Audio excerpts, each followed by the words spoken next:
Hello, fellow movie crusaders, and welcome to another episode of Sean's Movie Crusades. My name's Sean Wasserkrug, and today's video we're going to be going over the best films of the first half of 2020. Now, obviously, 2020 has not gone the way we had hoped.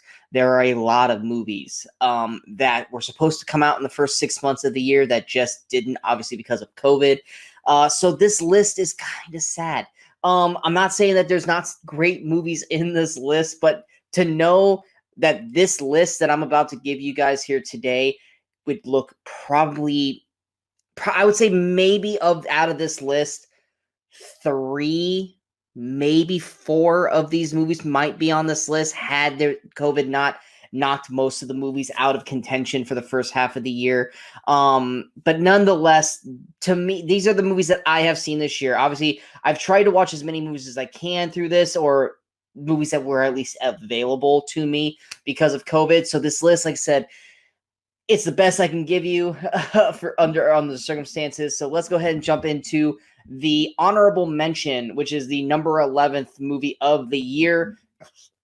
That kind of goes to the one movie that I think all of us were really harsh on when we saw the very first trailer of, but luckily the studio listened to us and decided we're going to go back to the drawing board and we're going to make it so you guys like it. And of course, that has to go to Sonic the Hedgehog.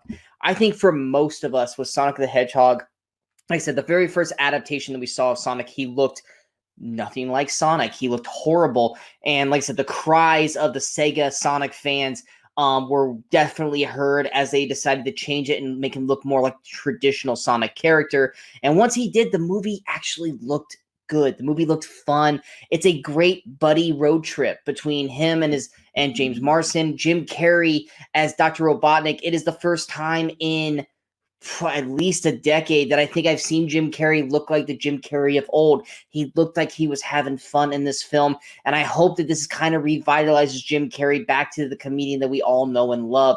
Ben Schwartz with the voice of Sonic, I thought he was a real solid job through it. Like I said, James Marsden is solid in it as well, but the movie's just a nice, fun movie. It's not trying to be the best movie of the year. It's literally just trying to have a fun film. And for a video game movie, it's one of the best video game movies probably ever made. It's a solid film throughout. Like I said, a great buddy road trip kind of story, and that is why it's just outside of the top 10, but it is definitely the honorable mention, and that goes to Sonic the Hedgehog.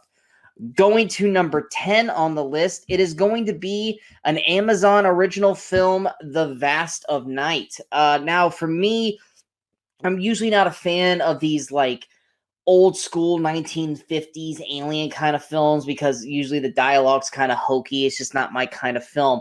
And even with this, it's not my kind of film either. I remember in my actual review, I was like, it's not my kind of movie, but for anyone who likes these kinds of films, it is definitely something that you guys would enjoy, and I still stand by that. Visually, this movie looks great. The performances are solid throughout. The main thing is just that I think they just could have had more story, and they could have made the two main characters a little bit more likable. Mainly, I'm talking about Everett Sloane's character played by Jake Horowitz. I think his character could have been a little bit more likable because maybe we would have cared more about Everett and Faye near the end of the movie. But from what we saw in this film, I thought it was shot beautifully. I thought the story itself was compelling and at least was enough to grab my attention throughout. It's just the ending was kind of abruptly ended. And like I said, the performances were good. It just wasn't enough for me to fully love it. But I know a lot of people out there like it, but that is why it is number 10 on the list. Going to number 9, we're gonna hit one of my kind of more favorite directors. At least he directed one of my favorite comedies of all time, and that is Judd Apatow's The King of Staten Island. I like Pete Davidson. I like him on SNL. I've liked him in other performances. This is kind of like a not 100% like a biography, but it is kind of like based on his life in a sense, kind of like how Eminem's 8 Mile is kind of about his life, but it's not 100% full-on telling of his life. Pete Davidson plays Scott Carlin. He's basically kind of just doesn't have anywhere to go in his life. He's kind of just a he's a 25-year-old kid or guy who still lives with his mom, has no motivations to do anything outside of trying to be a tattoo artist. And we're just kind of going through his life when his mom, played by Marissa Tomei, who I thought did a real solid job in the film, meets a new man. He kind of has to learn to start to grow up. The main problem with this movie, Judd Apatow takes way too long, just like he does in all of his movies. It probably could have been about 20 to 30 minutes shorter. It also takes a little while for you to actually like the Pete Davidson character of Scott.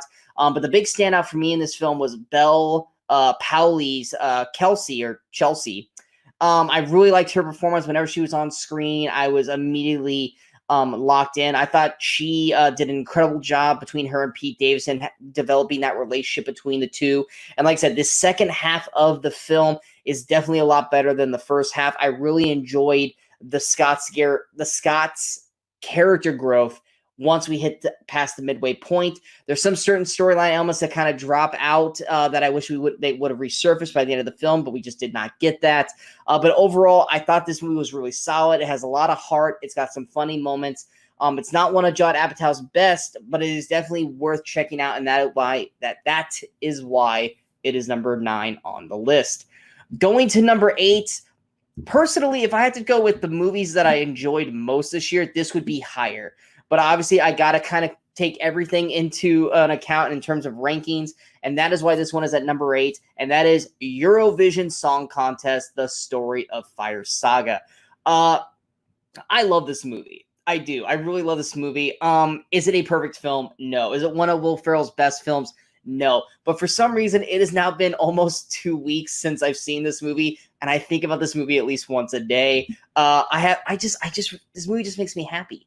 I love the characters. I love Rachel McAdams' Sigrid. I love Will Ferrell's Lars character. I love Dan Stevenson's is it Lemtov. I love the performances. I love the music. I just really, really like this film.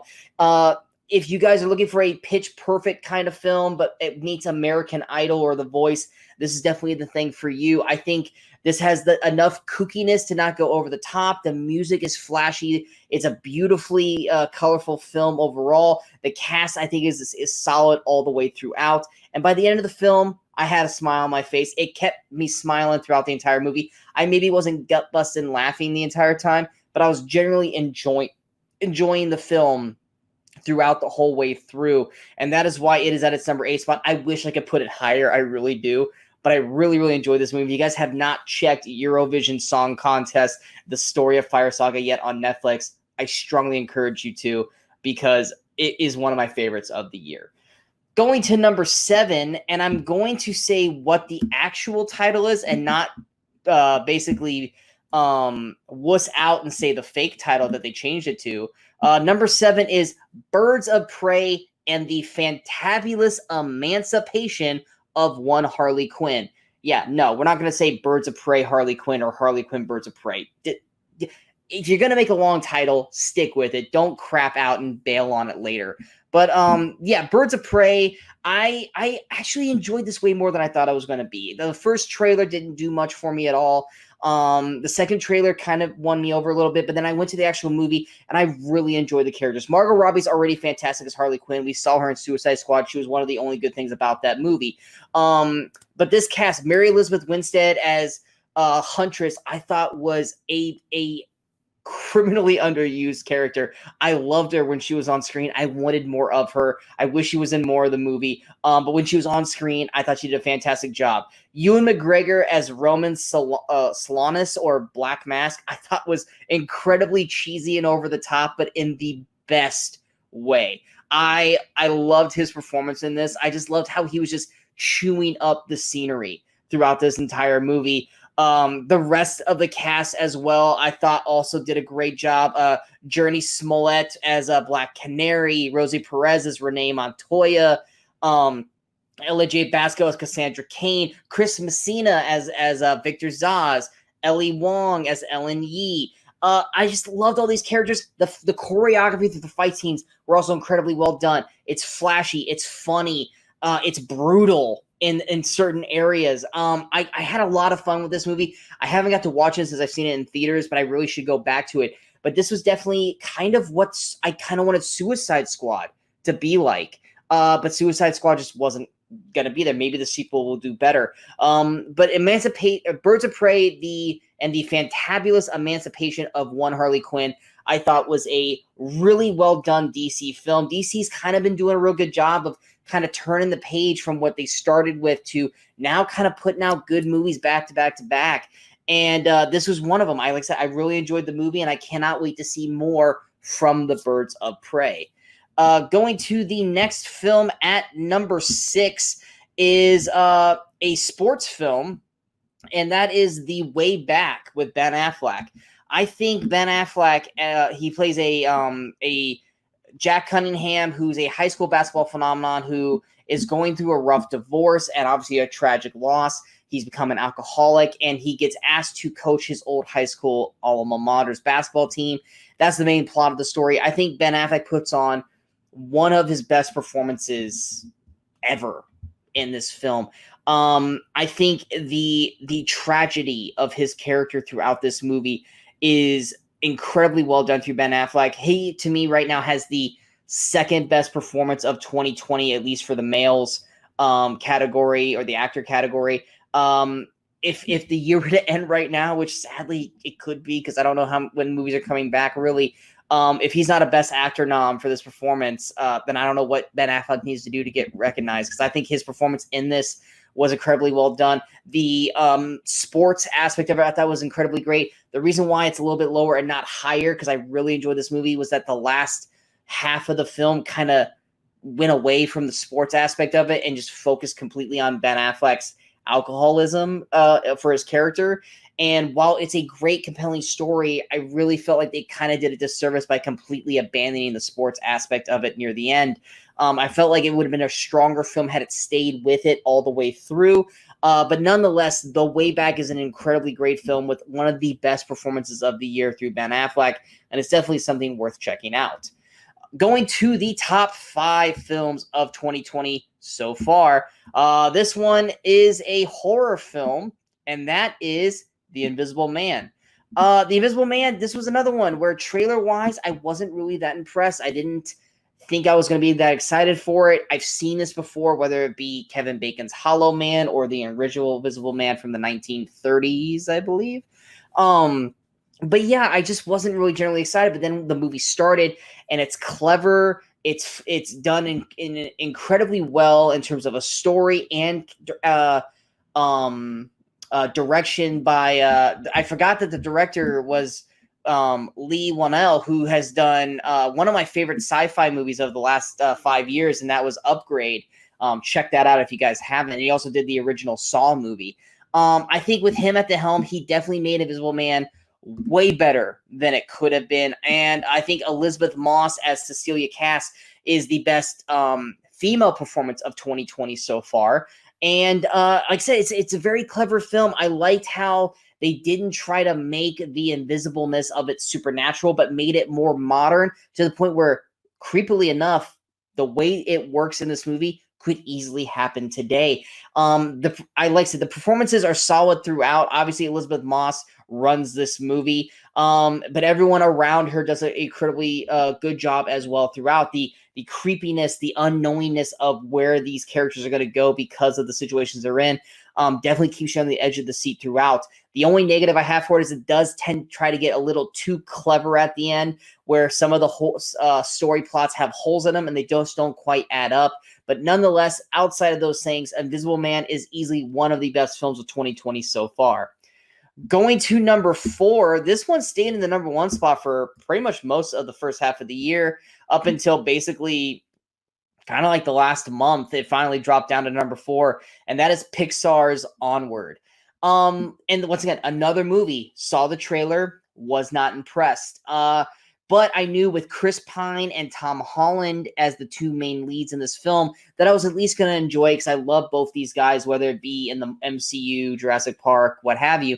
I love both these actors, and knowing that they were going to be the 2 main characters, I definitely gave them the benefit of the doubt. Just like Inside Out, I wasn't crazy about Inside Out, but I knew with Amy Poehler at the helm, I knew I had to at least give it a shot, and that's easily become one of my favorite Pixar films of all time. And Onward, I think, tells an incredible story of two brothers on a journey to try and see their dad, one for the first time, one again, since he lost him at a young age, and the journey that they go through trying to do this shows great growth between both characters, that by the time we get to the inevitable end of the film, the emotional aspect of the film, which Pixar is fantastic at, I think they did an incredibly good job at building this relationship between the two brothers, Ian and Barley. And by the time we get to the final inevitable end of the film, we have a great story overall with some great characters that, if they decide to do sequels, I personally don't like Pixar sequels unless you're Toy Story, but I think that we've grown enough between these characters and grown to love these characters enough that if a sequel does come around, the first film did a good job to at least build the way for these characters. I think visually, Onward looks great. The last action sequence in the third act, which you guys probably know what I'm talking about, I thought was uniquely well done. When I first saw it, I was like, oh, really? That's what they're going to do? But then as it started to happen, I was like, I love everything I'm seeing on here. The whole last act of the film I thought was basically incredible. It's one of my favorite scenes of the year overall, was that whole last action sequence at the end of the movie. I like the voice work. Octavia Spencer as the Manticore, Julia Louis-Dreyfus as Laurel Lightfoot. The cast I thought was incredibly solid throughout. It's a great story. It's a very funny story, and it's also got a lot of heart, just like all the Pixar films, and that is why Onward is rated number 4 for 2020 so far. Going to number 3, this one, you guys are probably going to think, Sean, this doesn't count as 2020 because technically it was a 2019 film, but you know what? The movie got released in January of this year. It did not get released in 2019, so I'm going to leave it in the 2020 group, and that is Just Mercy.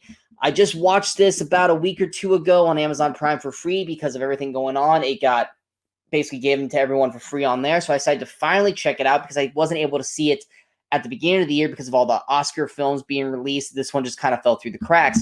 But I just did this review, so if you guys just watched that review, I'm pretty much going to say a lot of the same thing here, so feel free to skip ahead. But Jamie Foxx and Michael B. Jordan both put on a great performance throughout, as Walter McMillan, a.k.a. Johnny D, and Brian Stevenson. Brie Larson does a solid job as well. Rafe Spall, hashtag give Rafe Spall a likable character for a movie, please.